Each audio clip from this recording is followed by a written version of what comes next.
Buenas tardes, compañeros. El día de hoy vamos a tener la sesión asincrónica, que es, bueno, vamos a ver lo correspondiente a lo que se encuentra en el programa del curso como semana 2. Acá les presento el cronograma. Vamos a empezar con, como siempre, esto es algo que voy a hacer como todo el curso. Tenemos la sección de preguntas, que es con respecto a lo que se vio en la clase anterior o inclusive con preguntas del programa del curso, evaluación, temas programados y demás. Todo lo que ustedes tengan, tal vez con una inquietud, alguna consulta que quieran que se vea a profundidad o que se evacúe, podemos verlo siempre al inicio de las lecciones. De igual manera, lo puse acá más que todo como un recordatorio de que si ustedes tienen una consulta, pueden escribirme ya sea por WhatsApp o vía correo electrónico para evacuarles las consultas. Vamos a tener también el tema semanal, que es la comunicación intercultural, y vamos a hacer un repaso general de APA 7. Recuerden que es más que todo un repaso donde se van a ver las principales diferencias, no todas. Ustedes pueden encontrar el manual de APA 7, de hecho en el aula virtual está subido en donde está el curso, porque ese no es un curso de técnicas de investigación. En técnicas de investigación sí ven a profundidad lo que es APA como una herramienta eh, y como manual como tal. Sin embargo, en este curso es más que todo como algo que vamos a utilizar, entonces por eso es que se hace a forma de repaso. De igual manera, si tuvieran alguna consulta o algo así, pueden escribirme. No sé, que tal vez no saben hacer algo específicamente de APA, pueden escribirme y les puedo ayudar. Bueno, nuevamente lo del espacio de preguntas era más que todo como el recordatorio de que la idea es que ustedes no se queden con ninguna duda, que si tienen una consulta, que pregunten. Ahora sí, vamos a dar inicio con el tema semanal, que es la comunicación intercultural. Y para esto fue justamente que les pedí que hicieran el taller número 1 titulado El Tico, para que pudiéramos hacer una introducción un poco más amplia con respecto a este tema. Entonces, según lo que ustedes hicieron en cada una de las presentaciones grupales con respecto a el tico, lo que entendemos es que Costa Rica es un país multiétnico y pluricultural. Esto quiere decir que es un país en el que se encuentran personas de diferentes nacionalidades, de diferentes culturas, de diferentes razas, religiones y demás. Y eso justamente es lo que hace que sea tan importante en este punto tener esas habilidades interculturales para comunicarme con las demás personas. Una de las preguntas del caso decía que qué otras culturas nos encontrábamos acá, qué otras personas de diferentes nacionalidades, y muchos de ustedes pusieron venezolanos, colombianos, chinos inclusive. También hay estadounidenses. Entonces podemos ver cómo en un país tan pequeño como lo es Costa Rica, en realidad podemos encontrar tanta diversidad cultural. Y es por esto que la idea del curso es enseñarles a ustedes cómo ser interculturalmente competente, cómo comunicarme con otras personas, cómo hacerlo de forma respetuosa y demás. A mí me gusta empezar las clases con una frase. La semana anterior, en semana 1, fue una excepción porque como era la primera clase, empezamos más bien con la pregunta rompehielos. Sin embargo, esta vez vamos a empezar con la frase del día, que es de Hermann Bonerling, que dice: generalizar siempre es equivocarse. Y realmente esta frase la puse porque se acopla totalmente al tema que vamos a ver hoy. Muchas veces puede que nosotros estemos lidiando con un grupo de personas, ya sea de otro país, de otra cultura, inclusive de otra religión. Acá en Costa Rica tenemos tribus, tenemos aborígenes y demás, y puede que nosotros los veamos y digamos como, ay, no, es que con ellos ni siquiera voy a intentar lidiar porque puede que tengan como una noción diferente de lo que yo estoy intentando explicarles. Eso en sí ya está haciendo generalizar. Entonces, es como parte de lo que les estoy diciendo, que es como el objetivo del curso, y es que ustedes sean interculturalmente competentes y que sepan comunicarse bien con las personas independientemente de su cultura. Vamos a empezar un poco con el tema de la conceptualización. Y vamos a conceptualizar qué es la comunicación intercultural, porque es algo de lo que hablamos mucho y nosotros podemos decir como, ok, comunicación intercultural es básicamente comunicarse con personas de diferentes culturas. Si bien sí es cierto, entra un poco más a detalle y de hecho lo pudieron ver en la lectura que realizaron esta semana, en donde se detalla justamente esto, qué es la comunicación intercultural. Pues sí es un tipo de comunicación y como vimos en la primera clase, para que exista comunicación tiene que haber esa interacción entre dos personas mínimo. Sin embargo, hemos visto cómo eso ha evolucionado con los años y ya no necesariamente tiene que haber una persona. Puede ser inclusive por medio de un dispositivo electrónico, qué sé yo, que yo estoy con la computadora y estoy viendo como noticias o inclusive en el televisor, estoy viendo una película, todo esto son formas de comunicación, solo que cada una de estas formas de comunicación recibe denominaciones diferentes.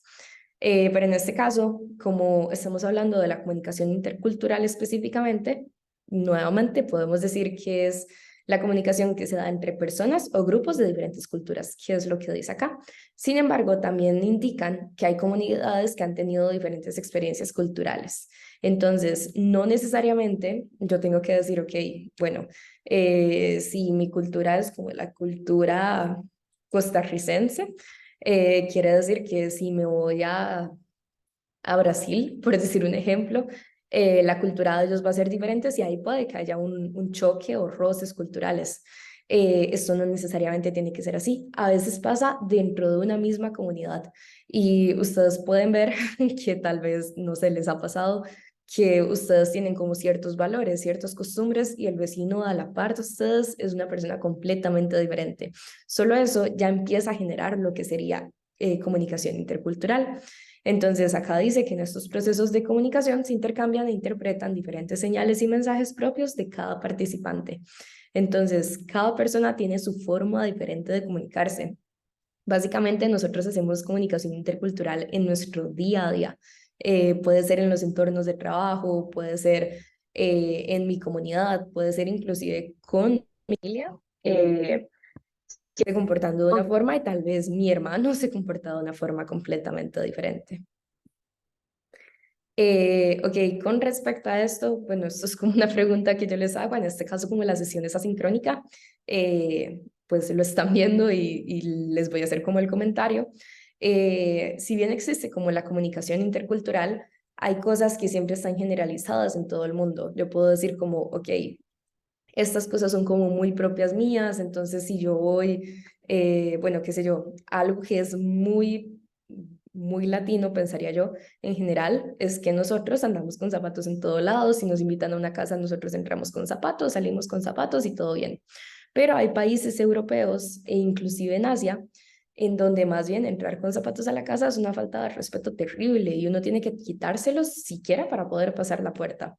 Eh, Sin embargo, a como existen este tipo de cosas que son choques culturales, también existen cosas que a nivel internacional, casi que a nivel mundial, terminan teniendo un mismo significado. Y una de esas cosas son las señales de uso universal que vendrían siendo las señales de tránsito. De hecho, acá les tengo este dato curioso que dice que gracias a la Convención sobre Señalización Vial de Viena de 1968, que la firmaron 69 países, en menor medida africanos y asiáticos, es que se tienen las señales de uso universal. Ustedes pueden ver, no sé si han tenido oportunidad de salir del país, inclusive en películas pueden haberlo visto, que las señales de alto siempre van a ser la misma. Puede que no digan alto en español, sino que digan stop o que lo tengan en alemán, en chino, en coreano, en lo que sea.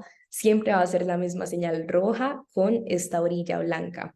Inclusive hay veces que no puede tener la misma forma, sino que va a ser un circulito, pero va a ser roja y eso ya todos nos está indicando que es alto, que es que hay que detenernos. Las señales amarillas en todo el mundo van a significar precaución. Sabemos que si una señal tiene como este circulito y la rayita, es porque es algo que es prohibido. Y de esta forma, sabemos que no importa en qué país del mundo, bueno, en este caso sí, porque hay algunos países que no firmaron como esta convención, pero en la gran mayoría pues sí la tienen. Eh, Sabemos que podemos ir y que por más que no hablemos el idioma, siempre van a haber señales que vamos a poder entender. Y esto es bastante curioso porque existen señales que tal vez no significan lo mismo y uno pensaría que son universales. Y acá les tengo un ejemplo. Eh, Acá en Costa Rica y en la mayoría de países, si uno levanta el pulgar, uno sabe que es para transmitir un mensaje positivo, es algo bueno, es como, ok, qué dicha, o hey, qué bueno, y levantan el pulgar. Son cosas positivas. Sin embargo, acá dice que en Irán, en Rusia, en Grecia y en África Occidental, más bien levantar el pulgar puede tener un significado obsceno y más bien es un insulto así totalmente. Entonces son ese tipo de cosas que realmente uno debería de buscar en el caso de que no se vaya a entrar al trabajo y le digan, tiene un compañero de tal nacionalidad, parte de ser interculturalmente competente es buscar por respeto cuáles son cosas mínimas de esta cultura, cómo se comportan estas personas, si hay cosas que para ellos son importantes que tal vez para mí no. Disculpen, para poder comunicarme de una forma amena, de la mejor forma posible en realidad. Y esto es parte de, si ustedes van a salir del país, o si ya han salido del país, esperaría que lo hayan hecho más bien, es que antes de hacerlo, uno debería de buscar cómo es la cultura desde el lugar al que va. Y como este tipo de datos curiosos le pueden ayudar, digamos, como a no pasar como malas situaciones. Disculpen.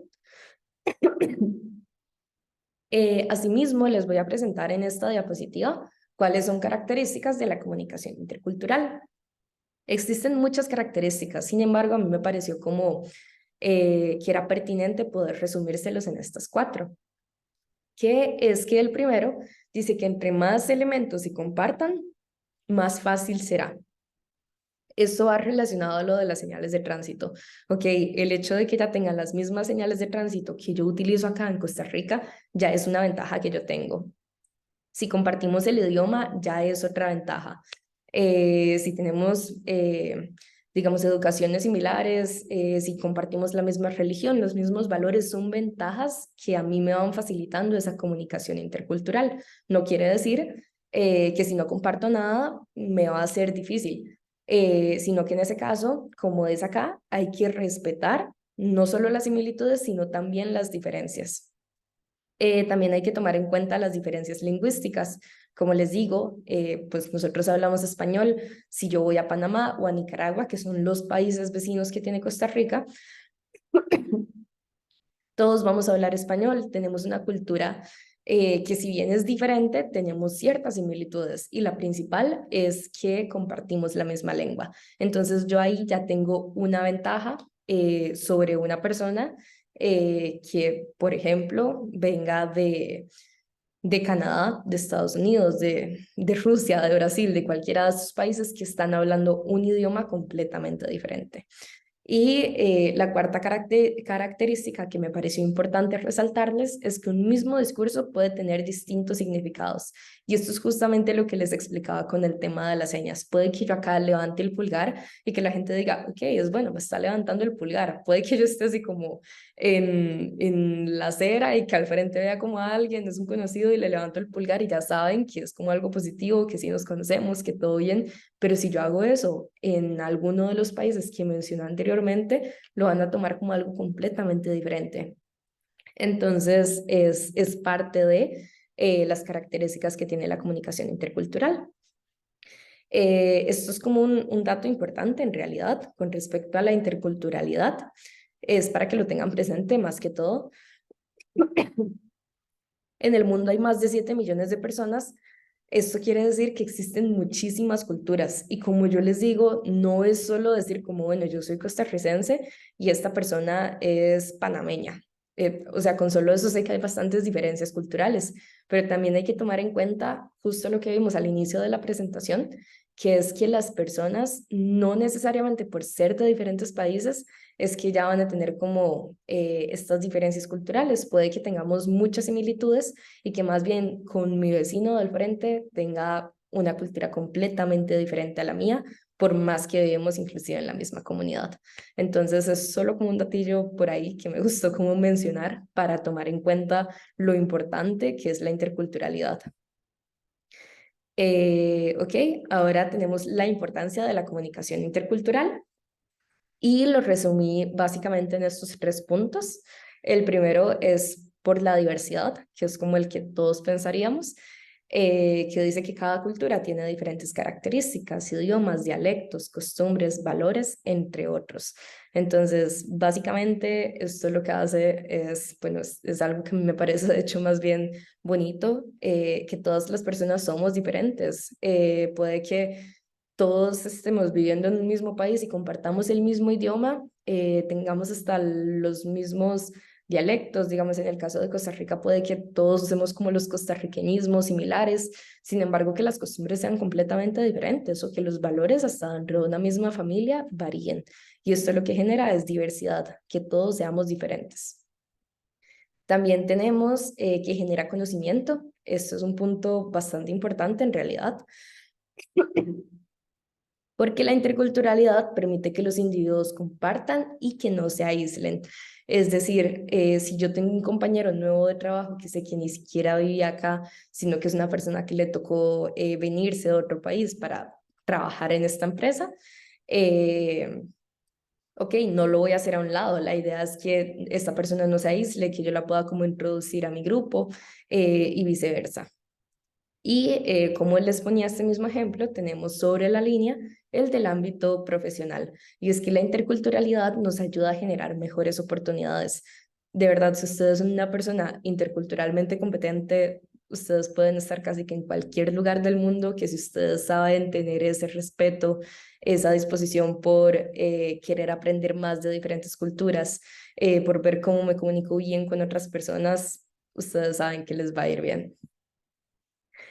Y bueno, básicamente ese era el tema. Disculpen que lo viera como un poco rápido, realmente es porque ahorita estoy como yo sola hablando, básicamente es un monólogo, un monólogo. Si estuvieran ustedes, hubiéramos hecho como algunas dinámicas, hubiese sido un poco más extenso. Sin embargo, tampoco quería hacerles esto como un video súper recargado que les diera como pereza verlo. Entonces, por eso es que estoy yendo como rápido y al punto.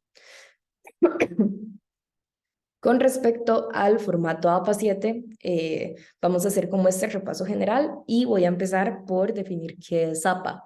APA quiere decir American Psychological Association. Entonces, esto fue básicamente el órgano, digamos, encargado de generar el formato APA, que, bueno, sería la Asociación Americana Psicológica. Acá está como este cuadro comparativo, acá les puse como la fuente de donde lo saqué, de hecho la van a encontrar como la referencia bibliográfica al final de la presentación, por si quieren como abrir el link y poder ver como otras diferencias, porque yo puse como las que a mí me parecieron más importantes de este artículo. Entonces tenemos para empezar el tipo y tamaño de fuente, esto es a nivel de la letra que voy a utilizar. En la sexta edición se permitía únicamente que se utilizará Times New Roman y de 12 puntos. Sin embargo, en la séptima edición se aceptan una variedad de fuentes. Dice que de hecho se acepta Calibri 11, Arial 11, Lucinda Sans Unicode 10, Times New Roman 12, esta se mantiene. De hecho, esta es mi favorita, pero no hay problema si ustedes la hacen con alguna de las otras que se están especificando. Está Georgia 11 y Computer Modern 10, perdón. Y también tenemos acá que use de 8 a 14 puntos, digamos como del tamaño de fuentes sans en cifras, digamos si van a poner como números y este tipo de cosas, y que utilice la misma fuente en todo el papel, incluso en el cabezal de ejecución si es necesario. Esto básicamente es porque hay personas que tal vez cuando están realizando como un ensayo o un trabajo y les ponen como una cantidad específica de páginas, tal vez lo que dicen es como, bueno, no importa, le voy a poner como el interlineado más grande que se pueda, interlineado doble, y le voy a poner como la letra más grande y así termino más rápido. La idea es que esto sea estándar. Eso es lo que hace APA, digamos, estandarizar como los trabajos, investigaciones y demás. Entonces, por eso es que ponen como estas letras específicas. De igual manera, habían personas que podían decir como, bueno, el texto, perdón, el título no importa, lo voy a poner más grande y así ya abarco como más espacio o así llama la atención del lector. La idea es que todo vaya con la misma, con los mismos puntos para la fuente.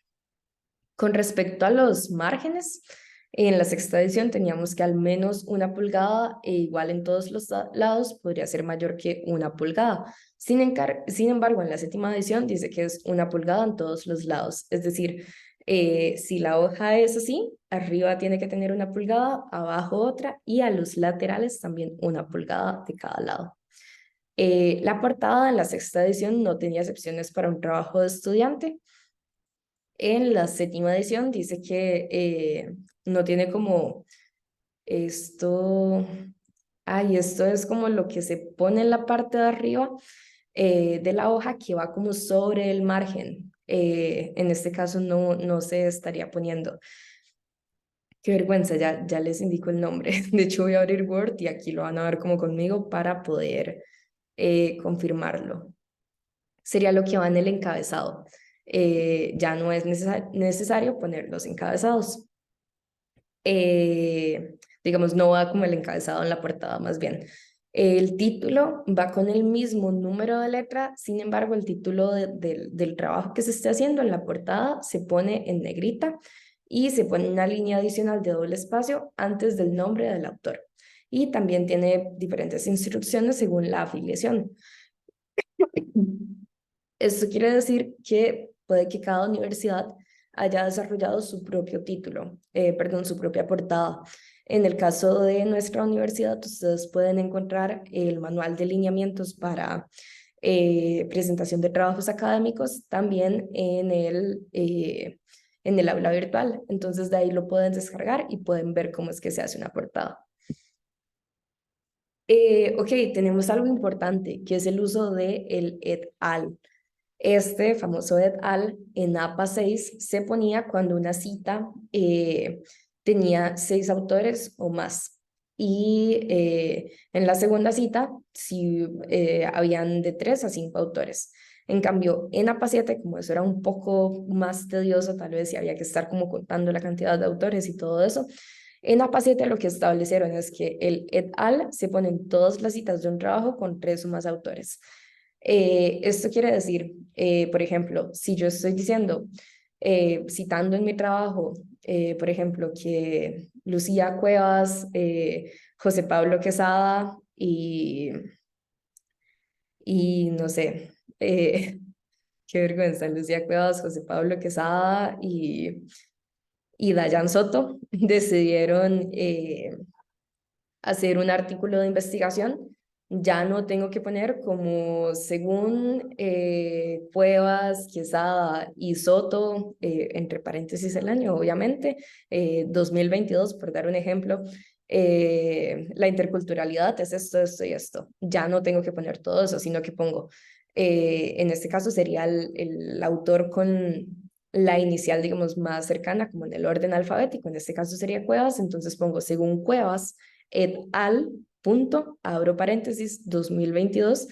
la comunicación intercultural es esto, esto y esto. Entonces, a eso es a lo que se refiere el et al. De igual manera, en la próxima clase les voy a dar como algunos tips con respecto a APA y con cómo hacer referencias bibliográficas para que no se asusten tanto como de momento.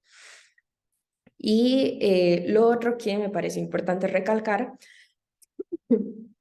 es que según APA 6, cuando se incluyan los apellidos e iniciales de hasta 7 autores incluidos, para 8 o más autores se incluían los primeros 6 autores y se insertaban puntos suspensivos y se agregaba el nombre del autor al final. Eso ya no es necesario. Ahora solo se incluyen los apellidos e iniciales de hasta 20 autores, digamos, en el trabajo. Entonces, esto es como al finalizar en la lista de referencias. Recuerden que es diferente la cita bibliográfica a la referencia.